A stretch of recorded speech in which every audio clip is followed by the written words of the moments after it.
अरे शांताराम, का झालं पुरीवाल्याचं का म्हणे त्यांनी? त्याने ते या म्हणे हो. आपण असं तर सांगा कवा जायचं होतं. चला मग उद्या चालता का सांगा, लावून देतो फोन मग त्याले पुरीवाल्या गल्लेले. हो का संभाबाजी, उद्या जमन ना जायचं ना मग? बाबा आता मी रिकामा माणूस हो, आता तुम्ही कामधंदे निपटवा आणि तुम्ही सांगा आता का कसं. तर मी का सांगू, मी तर रिकामा असावं, मी तर कवाही येतो. लावा मग फोन शांताराम भाऊ, उद्याचं सांगून द्या, उद्या सकाळीच चाले जाऊ. सांगतो म्हणा, पण कोण कोण जायचं सांगून द्या म्हणजे बरं राहते पुढच्या व्यक्तीला सांगाले. मी तो खूप आपले को समजा. आणि तुम्ही पाटील का म्हणता, चालता ना मग? उद्या म्हणता नाही का? आणि तसं उद्या रिकामा असावं, चाला ना मग जाऊ ना. पण चौघ जण संभाबाजी आणि एका सेट चालता का रे तू? साहेब पोरासोबत पोरग पाहिजे ना एखादी. एक्का शेटचा का विषय हो, येतेस तो. चाल रे चाल, काही नाही. कसं शांताराम भाऊ, येऊ का मग? ना रे, पोरासोबत पोरग पाहिजे ना एखादी, बरं राहते. ठीक आहे मग, काय हरकत नाही, येऊन जातो. 4-5 जण पकडा ना, म्हणजे आपण 5 जण एक पोरग, 6 जण सांगून द्या. आत्ता लावतो सोपाराम भाऊले कॉल, तुमच्याच पुढं. रामराम भाऊ, शांताराम भाऊ, का म्हणता बोला. राम राम राम राम. काही नाही, तोच आपला विषय. उद्या येऊ राहिलो म्हणलो मग पोराला घेऊन, पोरगी पाहाले. या ना मग, किती वाजता येतात सांग जा मग तसं. सकाळीच लावतो म्हणा तुम्हाला फोन, का आहे ना का नाही, तर किती वाजता निघणं होते तर कमी जास्त होते 11-12 वाजनच. ठीक आहे शांताराम भाऊ, उद्याच्या तयारीत राहतो मग. चांगलं हो सुखदेव भाऊ, आता मग उद्याच्या तयारीत राहा. उद्या सकाळ वकाळच करा, नाही तर उशीर होईन आणखी. सकाळ वकाळच निघू. सकाळ को बकाळ काय रे शांताराम, थंडीचेच तर दिवस आहे. जाऊन निघू 10 वाजता निघू. तुम्ही आहे जवान, तुम्हाला नाही लागत थंडी राजो. आम्ही कसं आमचा म्हाताऱ्याचा तर विचार करत जा. काही हरकत नाही, 10 वाजता निघू. बरं आरामात निघू मग. अरे सुखदेव भाऊ, गाडी गिडी कोणती सांगता हो? चांगली सांगा जराशी, क्लुझर की म्हणजे बरं राहीन. अरे मी म्हणलो होतो 2 व्हीलरनच जाऊ बा, तू क्लुझर म्हणताय. कसं रे शांताराम? एवढं पाहता हो सुखदेव भाऊ, पैशाकडं करून टाका एक क्लुझरनच जाऊ. थंडीचे दिवस आहे, एक तर आबाजी आहे, क्लुझरनच जाऊ. कसं स्लंब होते रे बा, हळूहळू एक एक एक एक वाढतच चालू जाते. म्हणून तर म्हणते लग्न करून दाखवा म्हणून. बरं क्लुझर करून टाकतो मग, सांगून देतो क्लुझर एक. आपल्या पिंकीला पाहुणे येत आहे मग. शांताराम भाऊचा कॉल आला आत्ताच. किती वाजता येणार आहे होता? त्यांनी उद्या निघलो का सांगतोस म्हणे. आणि तुझ्या भावाला की बोलवा लागेल ना, तो फोन लावून देतो आता ते कुठं आहे तर. तो इकडे तर नसणार, ते पुण्याला जाऊन वाटते. आता येणार आहे की नाही येत का, आता एवढ्या दुरून कसा येणार? तरी लावून पहा म्हणा, नाही तर म्हणून मग लावलाय नाही फोन. एक फोन लावून द्या. तेच मग लावून देतो म्हणलो होतो, एक फोन लावून देतो. येणं नाही येणं त्याचं काम मग.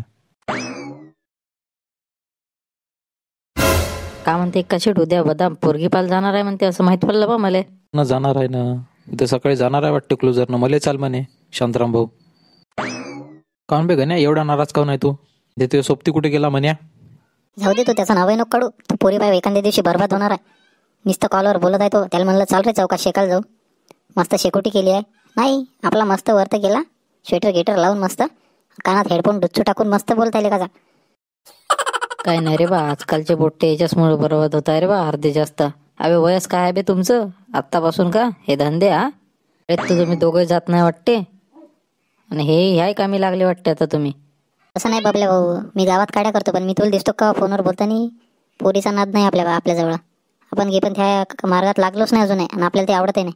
आजकालचे लहान लहान केटकाड नाही तर त्याला 10-10 हजाराचा फोन घेऊन दिलाय माय बापानं. काड्या करणार नाही तर का? एक एक नवीन धंदे सुचतेच मग. बरोबर आहे, चुकी कोणाची आहे आता पहा तुम्हीच. एक शेट तू बोलते ते बरोबरच आहे. 10-10 हजाराचे मोबाईल निसतेच मोबाईलमध्ये घुसून राहते लेकाचे दिवसभर. अभ्यास म्हणता काही नाही करत, काही नाही, निसतेच ते मोबाईल आणि ते रील्स न ते का आगाऊपणा करत राहते मोबाईलवर काड्या. बाप्पा रे का बदाम भाऊ, एकदम बिलकुल कटिंग वटिंग तर भयानकच केली बा तुम्ही. दाढी गिडी एकदम क्लीन दिसू राहिले. मग जमतच नाही भाऊ. उद्या चाललो पोरगी पाहिले, माहित नाही तुले? आता तुमच्याच गोष्टी चालू होत्या ना, माहित झालं ना मला. एक्का शेट तू येत आहे ना मग उद्या? बाबा सांगत होते तू येत आहे म्हणून. हो ना, येतो ना. का राजा नाही म्हणलं होतं, पण आता शांताराम भाऊ म्हणे चाल म्हणे, एकटाच आहे म्हणे तो, म्हणून चाल बा म्हणलं.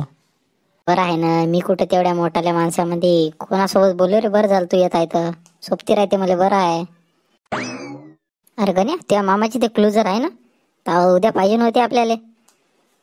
चला ना मग, मीच तर घेऊन येतो, मी घेऊन येतो मामाच्या गावावरून. उद्या जाऊ मग, किती वाजता जायचं सांगा, मग सकाळीच निघतो, घेऊन येतो क्लुझरले. तुला जमते का बे? लहानचाच तायले का तू? बदाम भाऊ आपल्याला का नाही जमत राजो, त्याचं टेन्शन न घेऊ. आपण शिकू ना, चांगली चालवतो. रोज उद्या सकाळीच जा मग, आपल्याला 10 वाजेपर्यंत निघायचं आहे, घेऊन येतो मग सकाळीच. निघू मग लवकरच. मस्त उद्या सकाळीच जातो, मग सकाळी जाऊन घेऊन येतो. 8 वाजेपर्यंत इथं टच आपल्या गावात.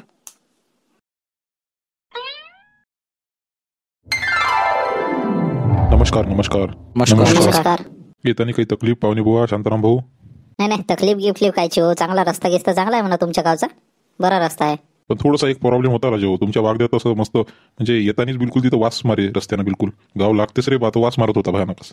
त्याच्यावर थोडंसं लोकांना काळजीपूर्वक हे केलं पाहिजे. हो ते तेवढं हो राहतेच म्हणा. आता ते का कोण का करणार, लोक ऐकत नाही राजे हो. की तुमचं गाव घेऊ चांगलं आहे म्हणा. येताना पाहिलंच आता आम्ही. काही म्हणा हे बरं केलं आपलं, म्हणजे जुनी पद्धत कायम राहिली पाहिजे. मस्त असं खाली बसूनच, म्हणजे पहिले दाखवण्याचा कार्यक्रम खाली बसूनच राही ना. तर हेच पद्धतशीर बढिया आहे, एक नंबर आहे. जरासं जुनं राहते पण टिकून जरासं. आणि कसं आहे पाटील, आपण जुनं काही सोडत नाही रे बा. कसं आहे आपली भारतीय बैठक जशी राहते तशाच पद्धतीनं आपण जे काही आहे ते करत असतो. आपणच जुनं सोडत गेलं तर कसं हो, पुढच्या पिढीला कसं माहीत पडायचं. बरोबर आहे म्हणा, जुनं काही सोडायला जमत नाही. जुनं सोडलं गेलं आहे. मग कोंबड्या तर भरपूर आहे तुमच्या घरी. चांगला आवाज येत आहे ना. कसं आहे आपलं ते खानदानी पेशाच आहे म्हणायचं. आता ते कसं बापदाद्यापासून आता ते कोंबड्या पोसाचं म्हणजे चालू आहे. तर आपण आता कोंबड्या ते शौकच आहे आपल्याला कोंबड्या पोसाचा.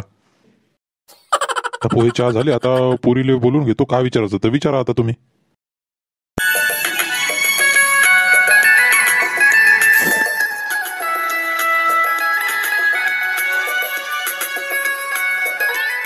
विचारा काय विचारायचं तर मुलीला विचारून घ्या.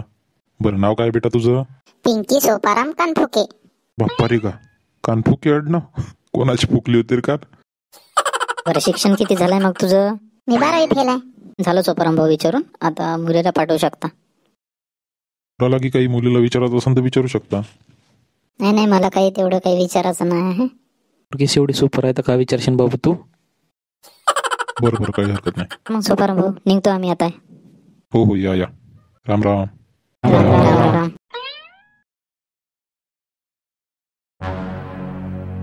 काय म्हणतो बदाम दादा, आला का मग पोरगी फोन? कशी होती पोरगी का बाळाचं काम आहे. अप्सरावने भयानक होती रजा. मी पाहिल्याबरोबर दंग झालो ना. अप्पाली का एवढी सुपर? कोण रे बा, मीच तर विचारात पडलो मला शोभन का नाही म्हणून. पण आता काय होते का त्याचा फोन घेऊन येईनच म्हणा. काय म्हणते तर ते पाहिजे राजा. तू सॉरी झाली ना. कसं आलू वांग्याची भाजी तरी खाली भेटते. मग पहिले आलू वांग्याच्या भाजीचं पडलं. अबे मी 30 वर्षाचं झालो, अजून मला लग्न नाही होत. मला त्याची चिंता, तुम्हाला आलू वांग्याची भाजीची चिंता. तर मित्रांनो, बदाम भाऊचं जर सोरीक जुळली तर तुम्हाला अवलंगाची भाजी आणि गपगप शिरत चालणार आहोत आम्ही. आपला जर व्हिडिओ आवडला असेल तर नक्की लाईक करा आणि सबस्क्राईब करायला मात्र विसरू नका. आता भेटू पुढच्या एपिसोडमध्ये नवीन विषय घेऊन.